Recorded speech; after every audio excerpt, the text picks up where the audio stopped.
Definitely get subscribed to see the straight up slightly improved repairability design have a Pro iPhone.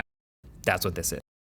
Pro Max. Video sponsor Pro Max, but I'm going to get more into battery in a minute. Also technically new to the internals is a new set of sensors. It's an improved gyroscope and a better accelerometer to be able to tell if you've been in a car crash or not. Crash detection. Cool feature. So it'll detect if you've been in a car crash or not, and then if you don't respond to the prompts on screen, it'll automatically call emergency services. Great. I'm not going to test that. I'm sure some other YouTubers will find a way to test it. But actually my question really was like, okay, if you're going to test it, what sort of things do you test? And I guess the answer is accidental triggers. Like, you know how if you run up a flight of stairs or something and you have automatic workout detection on the Apple Watch, it'll go, oh, have you started a workout? Because you've got an elevated heart rate and you just started to run and no, just me? I don't know. I was just wondering if there's other times it might accidentally think that something else like a car crash might have happened. Maybe you've got a dbrand case on it and you just drop it on the floor or something. I don't know. It hits the ground hard enough, thinks it might have crashed. But then the more you look at it, the more you realize there's a bunch of different sensors and factors where it sees, okay, your GPS location was going 60 miles an hour until it hit 0 miles an hour, and the microphones heard a loud noise, and the barometric pressure changed when the airbags went off, and also the gyroscope saw that there was a hard stopping force. It knows you were in a car crash. One more thing that used to be in the iPhone that's not anymore in this one is a physical SIM card tray. This is actually for the US only, and these phones are now eSIM only. eSIM isn't exactly a new thing, but not having a physical SIM tray anymore does have its pros and cons. Pros mainly being, okay, it's one less place for water to get in, one less moving part, but cons being that for international travel, if you just wanted to grab a SIM card real quick instead of going through the carriers, that's no longer nearly as easy. I'm gonna keep an eye on this because I imagine Apple intends to eventually expand this to all iPhones instead of what it's now, which is just starting in the US only. But then the last internal change for the iPhone 14s, all of them, is satellite connectivity. This is an edge case extra feature that you're honestly hoping you never ever have to use, but in the off chance that you're stranded somewhere with absolutely no cellular service at all, you're nowhere near a cell tower, the iPhone's antennas now impressively can also communicate with straight up satellites instead of cell towers. So it'll take longer and you'll need a clear view of the sky, and the UI will literally help you point your phone at a certain satellite overhead, but it will let you send messages to a dispatcher or local emergency services to help get to your location and what you need help with. That is also pretty clutch. I will also not be testing that. But that's it for internals. Notice I didn't talk much about the externals like I usually do in phone reviews, because if we're being honest, they're pretty much the same. There are some new colors, the space black, which is my favorite in years, and there's also a new purple color. From certain angles, you can hardly even tell it's purple, but if it hits the light, you know, for a Pro phone, that's a solid purple, I guess. Really only the camera bumps changed. They are definitely slightly larger and thicker than the 13 Pros. But bottom line is when an iPhone 13 Pro can fit in an iPhone 14 Pro's case, and you know, it's pretty close. What's going on? What's going on? Return. Okay, so now we're really getting into the meat of what you really start to notice on these new phones. iPhone 14 Pro and 14 Pro Max have some slightly updated 6.1 inch and 6.7 inch OLED displays respectively. So they're still excellent displays on paper with slightly thinner bezels that you won't notice, and slightly higher resolution that you also won't notice, and an even higher, brighter 2000 nits peak brightness that you absolutely will notice when looking at the phone on like a bright sunny day. It looks great at 100% out in the sun. But the two things you'll notice the most often here are the dynamic island and the always-on display. The always-on display is the perfect example of the classic Apple late mover strategy. Like, this is not a new feature. This has been on hundreds of phones before for many years, but now it's finally coming to an iPhone, and so it's being done the Apple way this time. The thing is, I don't really know that there's any advantages to this Apple way. So the always-on display looks like this. So you hit the power button, you sleep the phone, you put it down, the brightness drops, the LTPO OLED display goes all the way down to 1 Hertz, and you get to see the clock and notifications roll in as if your lock screen is still on, just at a lower brightness. This is a pretty bright always-on display though. You can see that, right? Like, it you get used to it after a few days, but I constantly was looking over at my phone on my desk thinking it was still on with just like a lower brightness. But yeah, it looks like that all the time. The transition from the home screen to the always on display is really nice. It's got this smooth fade animation. And I think that's the Apple way. Like the clock, if it's behind something, will graduate to the front of the always on display. And it maintains all of the colors and skin tones in whatever wallpaper you were using. So it's not faded or black and white. You still have all your color. If you've got music playing, then your album art is front and center. It is extra beautiful. But I don't really care about any of that, to be honest. And there's also no extra customization. Like I've seen some really creative always on displays over the years that let me customize and dial in even differently from the lock screen. And I really love using them. Apple's is just a toggle in the display settings on or off. That's it. Me personally, I'm gonna be turning it off on this phone because it also seems to be affecting battery life slightly more than I expected. Now, the always on display specifically doesn't show up in the battery settings, so I'm kind of just estimating here based on my behavior. Everything else looks normal, but I am getting slightly worse battery life than I've expected and than I've had on the 13 Pro for the past year. And so I assume that's this. That's a little extra brightness going a long way. It does still know when to turn off, don't get me wrong. If it's in a pocket, it turns off. If you're in sleep mode, it turns off. Even when you have an Apple Watch on and you walk far enough away from the phone that it knows you can't see it anymore, it turns off the always on display. But it does just sit here on my desk all day showing me stuff, and I don't really use it all that much, so yeah, I'm gonna pass. But you know what is new on the screen that I absolutely love and will never pass on? The Dynamic Island, baby. What a terrible name. They felt the need to name the notch. It is such a minor feature in the grand scheme of using a phone, but it's a good one. It's a really good one. So here's what's happening. Remember the rumors of the new Pro iPhone replacing the notch with an eye-shaped cutout in the top of the display with all those renders people made? Well, that's actually what this is. It has one circular cutout on the right for a new selfie camera and one pill-shaped cutout on the left for the new Face ID hardware, which they've shrunk down by about 30% to fill in this smaller area.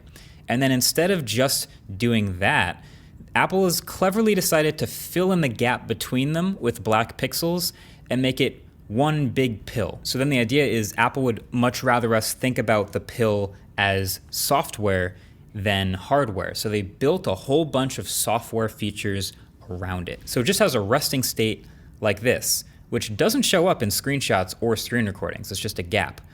But there are about 30 different things that it does to indicate ongoing activities and background activities and things that are all beautifully animated and super smooth with these fluid physics. It's so friendly and approachable, and all of these things that it does show up in screenshots and screen recordings. The best part is pretty much everything works straight out the box as you'd expect it to. So I had this moment during the first impressions video where I was like, oh, can't wait for Apple Music to use it, but then Spotify to take like a year and a half to actually update their app to work with this. But nope, everything works straight out the box, including Spotify, because that already uses the Now Playing API. They already had a lock screen widget. Same with SoundCloud, same with YouTube Music and Pocket Casts. So you have album art and the color matching waveform up there while the media is playing. If you tap it, it'll open the app that's playing. And if you long press it, you actually get a widget that pops up with some media controls like in Scrub and everything, pretty much the exact same widget that would appear in the lock screen. So this feels kind of backwards. I think a tap should open the widget and then a long press should open the app, and that would just make more sense, but whatever. The point is, it just works right off the rip. Matter of fact, here's everything that the Dynamic Island does right out the box on day one. So it does system alerts, like for angles, connecting AirPods, plugging into a charger, switching the ringer to silent mode or volume on, Face ID unlocking, connecting AirPods, and a whole bunch more. There's our full list. And then it's also a UI for live activities happening in the background. So an ongoing call or music playing in the background, any media, a timer counting down, maps directions as you navigate in the background, voice memos recording, screen recording, all that stuff. So here's a full list of that as well. And then any third-party app that uses the Now Playing or Call Kit APIs, which there are many. It also has a little spot for the indicator for microphone and camera access right in between the pill and the cutout. It really becomes next level when you have multiple background activities happening at once, because then it low-key kind of becomes like a multitasking app switcher at the top of your phone. So one background activity looks like this, but then if I have a second one, if I go start a new background activity, it splits the island into two, so now you can pick between them and then quickly swap between them with a single touch. That's so sick. I think, as cheesy as the name is, like I'm about done saying the words dynamic island out loud, but I think this will be one of the most copied features in the smartphone world in like 18 months. I pretty much guarantee it. Like, we even already saw some MIUI mods on Twitter with people trying this on other phones. But the thing is, it's gonna be surprisingly hard to copy it exactly like this on this level. It seems pretty innocuous, pretty simple, but there is a lot going on here. Like, there's a new display engine in the A16 Bionic that handles all of these animations, and there's a lot of them that really pull this whole thing together. There's physics to it. You poke the cutout and it wobbles and moves around a little like it's alive. And since there are real cutouts, like holes in the display for the camera and the Face ID system, it has to be touch sensitive in areas around the actual cutout so that it can still register taps when you touch a dead zone on the screen. And for the most part, it works pretty well. Is this a game-changing feature in a phone for most people? No. Is this a reason to get one phone over another? I don't think so. No, not really. Is this a nice quality of life touch that a lot of people will think is really cool and really like? Yeah, I think that's true. Is this feature technically invented by LG 7 years ago with the top screen on the LG V10? Yes, absolutely.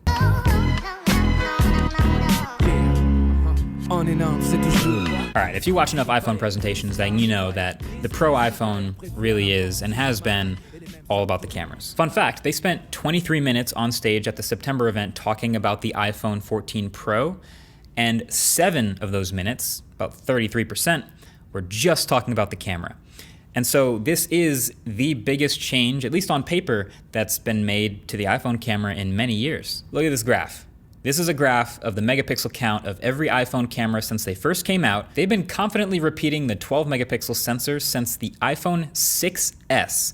But this year we got a leap. We got the leap. The primary camera on the iPhone 14 Pro is now a new 48 megapixel sensor. It's 65% larger than the one we had on the 12 Pro. It has a second generation focus shift optical image stabilization, 100% focus pixels, and sits behind a new f1.78 lens. I think we can all agree that's a great set of specs that we expect great imagery from. But really, the more I've been playing with it, it's just more about what the new 48 megapixel sensor enables. That's so great. So a new, larger 48 megapixel sensor. That's gonna bend down to 12 megapixels for all your normal photos, but you do get the benefits of sharpness and more light gathering from a larger sensor. That also gives you faster shutter speeds to freeze motion more often in non-perfect conditions. And it lets me take low light photos with a shorter shutter time, which is very convenient. But the larger sensor also gives you a really nice, shallow, natural depth of field without portrait mode, more than we've ever seen from an iPhone camera. Now, other phones I've seen do this just as well, but it presents a new set of challenges like fringing and autofocus. But I've been very impressed with how well the iPhone deals with both. Not a whole ton of fringing on close-up subjects, and the 100% coverage with focus pixels has been pretty locked in on tracking subjects and keeping things in focus, even with the shallow depth of field. My only complaint really is the pretty weak minimum focus distance. Things get blurred when you get close to the primary camera, so you gotta switch to the macro mode pretty early. Luckily, the ultra-wide has some improvements too, so that's not the end of the world. Then, a 48 megapixel sensor also enables this new 2x button. Doesn't seem like that huge of a deal, but it's literally just cropping in on the middle 12 megapixels of this huge sensor. So it's essentially like an optical zoom. It's not like you're gonna lose quality the way anything less than 3x would have been before on iPhones, because it was cropping into an already 12 megapixel image. The 48 megapixel sensor also enables this new action mode in video, which is this super aggressive stabilization for really shaky video. And it does this with a pretty heavy crop, but it's also able to still shoot in up to 2.8K in this mode. Little pro tip, it defaults to the 0.5x camera. It's much noisier when you do this so I do recommend switching back to the primary for it. And then if you're running around chasing a subject or even pointing it out a car window or just anytime you need some pretty heavy stabilization, this is definitely nice to have. If you want the full 48 megapixel files, you can shoot in ProRAW and it will kick out 50, 60, 70 megabyte DNG files, which have a lot of detail and latitude to push around in Lightroom and make them look better than the straight out of camera 12 megapixel shots. But I'll leave that to the Peter McKinnons and Tyler Stallmans, or the many other photography creators I know are gonna put this to the test. One thing they didn't do with the new 48 megapixel sensor is 8K video. They could have, they've not been able to until they crossed the 30 megapixel threshold. They got to 48, they didn't do it. That of course would also probably still be pretty tough considering the max iPhone is still 1 terabyte, which sounds like a lot, but then you're also working with huge 5-6 gig per minute ProRes files that take forever to get off the iPhone via this Lightning port and the slow speeds. And they should probably just switch to USB-C, and that's a whole rant for another day, so I'll just stop it there. But just know, no 8K video straight from the iPhone's camera. I think I can honestly safely though put the iPhone 14 Pro as the best camera system in any phone in 2022. Don't get me wrong, it's not perfect. It can definitely overbake HDR sometimes in some harsh shooting conditions, and the new selfie camera, which now has 12 megapixels and autofocus, while it handles a variety of focal lengths much better and is sharper overall, it still has a tendency to overexpose people with dark skin constantly, I would know. But if I'm just looking for the overall versatility of the whole camera system, you know, the shutter speed improvements, the quality of the photos, the great autofocus, the color consistency between the 3 different cameras, the overall image processing pipeline improvements that have made the ultra-wide much more usable and less noisy in low light, and then of course the ProRes video that I'm literally actively running an entire YouTube channel with, then yeah, I'm pretty comfortable calling this the Camera King again. And yes, I am going to be shooting the new autofocus video with the iPhone 14 Pro's cameras, so if you want a large helping of sample footage, that's going to be the place to go. Go subscribe over there. Plus the car is going to be, it's a fun one. It's going to be a good video, so don't miss it anyway. Oh, also, guess what? Guess what? Cinematic mode now supports 30 FPS. Huh. That's funny. Checkmate 24 FPS stands. No, but also I don't think I'm going to be using cinematic mode that much because the natural depth of field is so good on the primary camera, but yeah. 30 FPS, cinematic now. Also, remember how all those event invites went out a couple weeks ago and the theme was far out and there were all these stars and we thought, oh, they're gonna get an astrophotography mode, like a nighttime photography type thing. That didn't happen. Turned out they were like hinting at the satellite connectivity, but like the iPhone still gets crushed when it comes to some of the like super low light nighttime shooting and especially astrophotography, so I'm kind of bummed that we didn't get that. But otherwise, yeah, complete camera. Kick, snare, kick, snare. So the iPhone 14 Pro is still $1,000 and the 14 Pro Max is still $1,100 to start. So they are the absolute best phones Apple makes right now, and there's going to be a lot of people considering an upgrade. So is it worth it? Well, in the landscape of other phones you could get for $1,000, this one's going to be competitive. It's going to have the best camera of the bunch, I think. It's going to have one of the best, brightest, most responsive displays of any of those phones. It's also going to have a dynamic island, however you feel about that. But also it's going to have the classic suite of iPhone stuff, iMessage, FaceTime, classics. But there definitely isn't any flashy or any crazy design or hardware innovation happening here. There is nothing folding in half. There is no super fast charging or some massive battery size improvement. The new colors, which you've seen, are like, yeah, you can kind of tell that they're a little different looking, but this is a very refined update. And so really the truth is, if you have an iPhone 11 or later at this point, then the new iOS 16 update pushing out to your phone right now is gonna make just as big of a difference to the user experience of using your phone as getting the new phone probably would. So yeah, I'd say, you know, the new lock screen, the haptic keyboard, all this stuff. I did a video on all the new features. You can check that out. But yeah, this is a really good phone. You should get it if you either want the latest and greatest and best of a smartphone camera available right now, or if you've just got a $1,000 hole in your pocket burning away and you just have to have the latest and greatest Pro iPhone. That's what this is. If you're not trying to get the newest iPhone, then you can skip the upgrade and fix your current phone with parts and tools by this video's sponsor, iFixit. They make it super easy with free repair guides and teardowns on their channel. It's not as hard as it looks. Also, if you want to see the inside of your phone before you try to fix it, check out iFixit's channel so you can see their iPhone 14 teardown when they take apart tech so you can learn how to fix it yourself. So you can check them out at the link below. One sustainability note I found interesting, the iPhone 14s now across the board have a slightly improved repairability design. The glass on the back is now separate from the components underneath.